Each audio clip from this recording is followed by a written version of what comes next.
تو ہمیں کیا ملتا ہے سیرت میں رسول اللہ صلی اللہ علیہ وسلم کی؟ سب سے پہلی بات تجارت کی فضیلت. تجارت کی اسلام میں بہت فضیلت ہے. میں عرض کر رہا تھا کہ یہاں سیالکوٹ میں ایک تاجر تھے, میں بھول گیا وہ کون تھے. مجھے یہ بھی ہوتا ہے کہ وہ کہیں گے یار ہم سے کھانا بھی کھا لیا آپ نے اور پھر بھول گئے, کھا کے بھول گئے. تو جو بھی اگر یہاں موجود ہیں تو ان سے معذرت. تو میں نے ان سے کہا آپ کی منتھلی ارننگ کتنی ہے؟ انہوں نے بتایا کہ جی اتنے لاکھ یا اتنے کروڑ جو بھی تھی.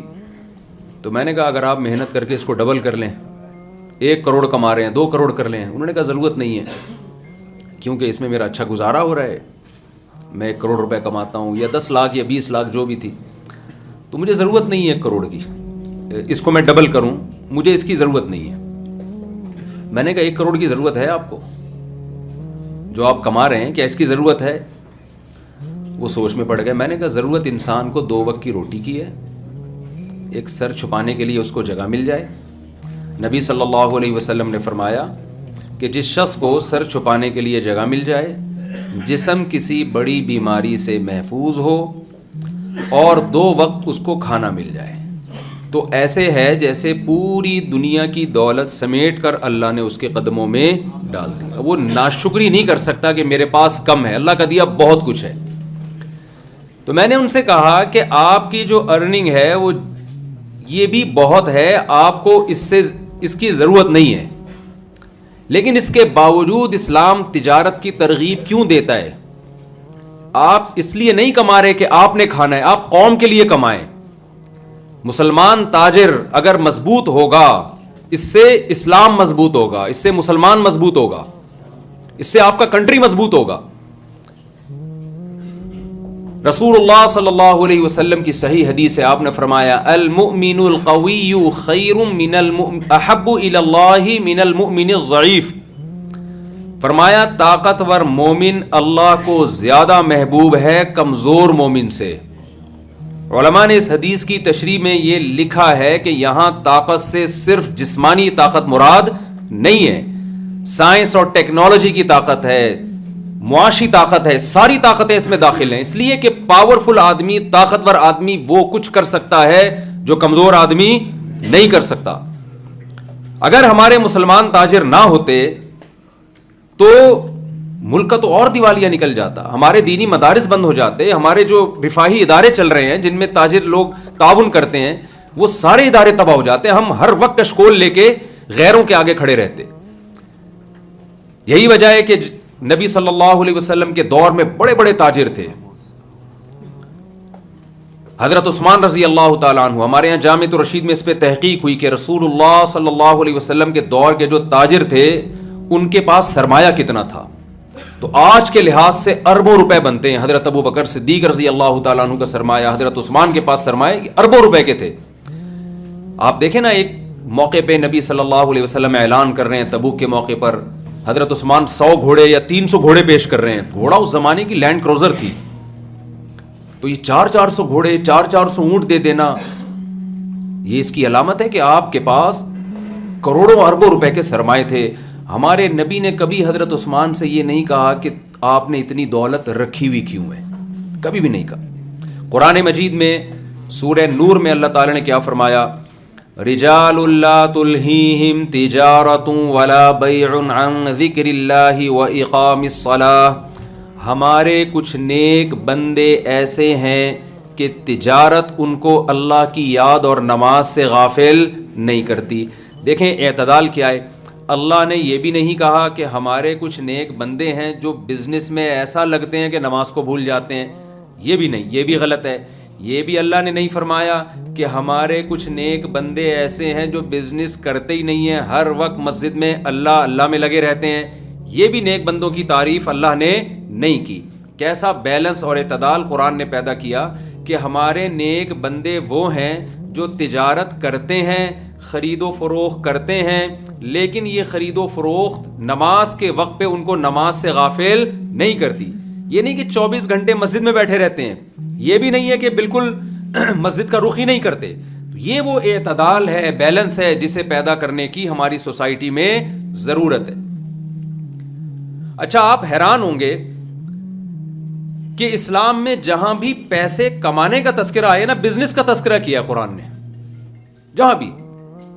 لِإِيلَافِ قُرَيْشٍ إِيلَافِهِمْ رِحْلَةَ الشِّتَاءِ وَالصَّيْفِ. قرآن کہتا ہے قریش کو چاہیے کہ اللہ نے جو قریش پر احسان کیا، قریش اس احسان کا شکر ادا کریں. وہ احسان کیا ہے کہ اللہ نے ایلافہم رحلۃ الشتاء والصیف، تجارت کے لیے 2 سفر سال میں ان کے لیے 2 مرتبہ سفر کرنا آسان کر دیا ہے. تو اللہ اہل قریش اور عربوں پر جو اپنا احسان بتا رہے ہیں، وہ کیا احسان؟ کہ تم گرمیوں میں بھی بزنس کرتے ہو اور تم سردیوں میں بھی بزنس کرتے ہو. بتائیے اس سے بزنس کی فضیلت ثابت ہو رہی ہے کہ نہیں ہو رہی ہے؟ عام طور پہ کسی کا بزنس سردیوں میں چلتا ہے، گرمیوں میں نہیں چلتا.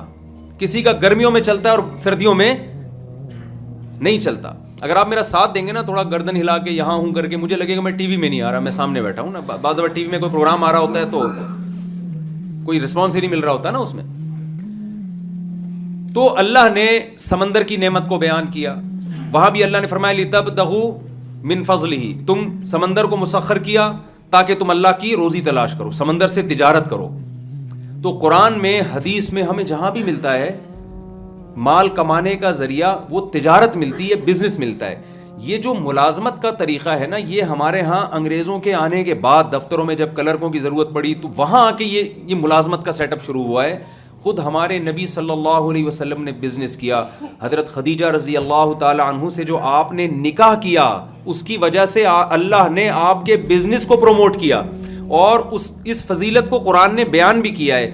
الم یجدک یتیما فآوی ووجدک ضالا فہدی ووجدک عائلا فاغنی. اے نبی، آپ مسکین تھے، اللہ نے آپ کو غنی کر دیا. تو غنی کیسے کیا؟ حضرت خدیجہ تاجر تھیں، حضرت خدیجہ کے پاس مال بہت تھا. آپ کو ایماندار تاجر چاہیے تھا جو اس مال کو ایمانداری کے ساتھ انویسٹ کر سکے. اسی امید پہ حضرت خدیجہ رضی اللہ تعالی عنہا نے ہمارے نبی کے پیغام نکاح کو قبول کیا، اور اللہ نے اس بزنس کے ذریعے آپ کے کاروبار میں برکت عطا فرمائی. تو معذرت کے ساتھ اس سے شادی بھی ثابت ہو رہی ہے.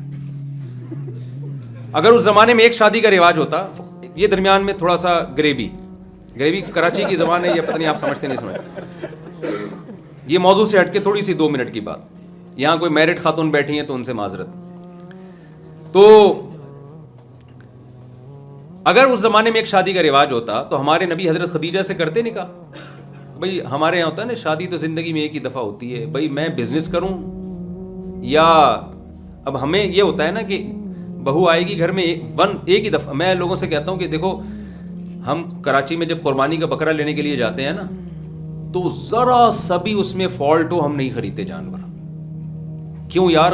قربانی زندگی میں سال میں ایک دفعہ ہوتی ہے. ہم ایسا بکرا کیوں لے آئیں کہ بچوں میں مذاق اڑے، گلی محلے میں مذاق اڑے، اور ابا کیا اٹھا کے لے آئے، کیا گائے اٹھا کے لے آئے. تبھی کراچی میں آپ کو پتہ، ابھی بتا رہے تھے 2 کروڑ کا بچڑا ایک.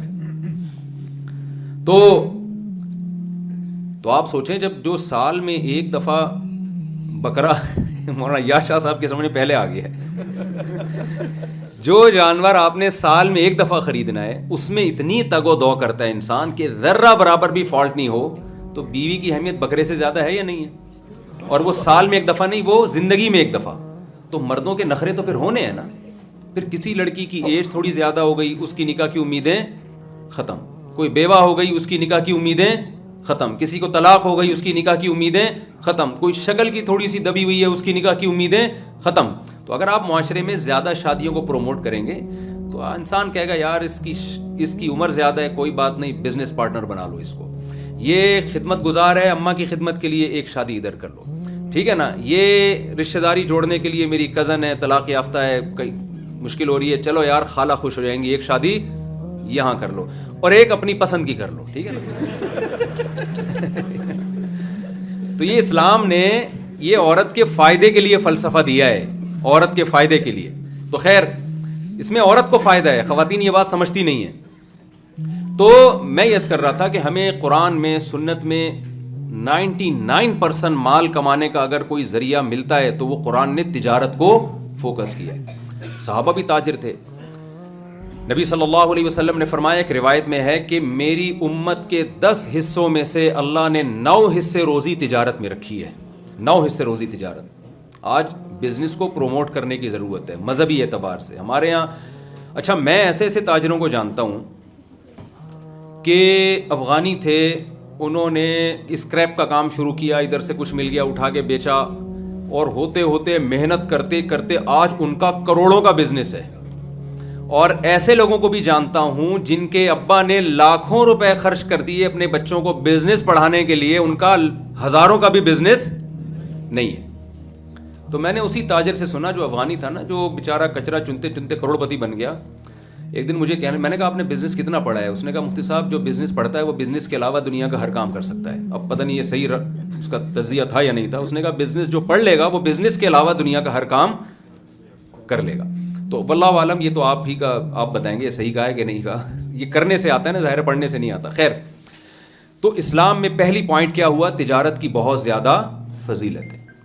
دوسری بات, اسلام میں تجارت کے کچھ احکام ہیں. ایک حکم تو وہی ہے جو کامن پوری دنیا میں, ایمانداری سے تجارت کرو. یہ تو گورا بھی مانتا ہے, ایمانداری سے تجارت کرنی چاہیے. رسول اللہ صلی اللہ علیہ وسلم نے فرمایا ایماندار تاجر قیامت کے دن پیغمبروں کے ساتھ ہوگا. کتنی بڑی فضیلت ہے. تو ہماری شریعت تجارت کو پروموٹ کرنا چاہتی ہے نا, ورنہ نبی کہتے کہ جو بزنس مین ہے وہ تو ہو ہی نہیں سکتا پیغمبروں کے ساتھ. وجہ کیا ہوتی؟ اس کا نقصان ہوتا, مسلم قوم دنیا میں پیچھے چلی جاتی.